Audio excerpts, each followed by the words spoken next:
由今日開始咧，其實我已經對的士呢個概念咧扭曲咗啦。咁我叫 Gary 啦。咁其實揸大車呢個行業就已經有差唔多10年。有朋友介紹揸大車啊，原來大車個行業就好多時會好多機場 order 啊、大旗啦，我哋所講。咁變相覺得幾好玩喎。介紹下你身後呢一個大車嘅車型，究竟係即係點樣幫到你日常做嘢？呢個大車型第一就外觀上面吸引咗先啦，咁啊大架咗，同埋架車佢係一個豪華車型。咁啊變成商務車種，成架車個設備咧喺原本嘅的士上面已經提升咗啦。咁有呢一個嘅安全設備已經提升咗啦。咁其實每一個乘客上咗車之後咧，佢都覺得呢架真係的士嚟㗎咁樣。同時間佢哋覺得感受到真係舒服咗，同埋提升咗成個格局。佢哋都好願意再回頭再 call 我哋嘅。車種會唔會貴咗先？反而太和對我哋啲司機相對性好。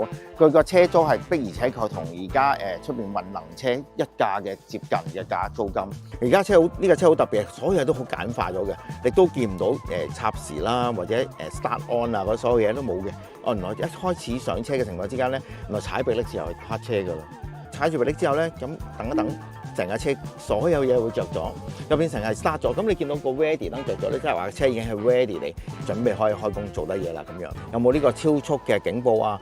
一啲盲點嘅限速啊，或者係盲點嘅輔助有冇開翻啦？咁呢全部咧，我哋就要開翻晒智能感知。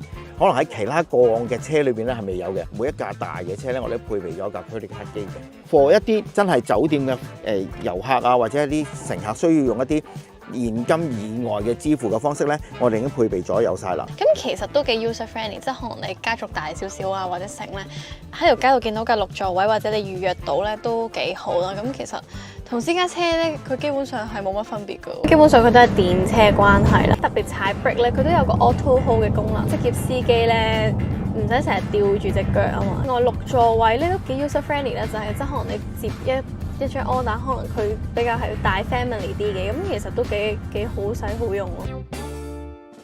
咁而家咧就大約5點半鬆啲啦，大約就揸咗6個鐘啦。咁今日咧嗰個營業額啦，咁未扣除車租咧，咁就大約係1050蚊左右嘅。即係咧喺燈口度等啊，跟住行緊嘅時候啊，啲途人都係覺得好好奇喎。甚至乎咧，我第一單嘅乘客咧係有問我係咪真係上得㗎？成架私家車咁。所以其實呢架車嘅回頭率幾高啦，同埋我諗我坐咁多個鐘入邊咧，呢架車算係比較舒服嘅一架車，同埋乘客坐嗰個感覺都好好，因為佢哋上到車咧。即係都會覺得架車好舒服啊咁樣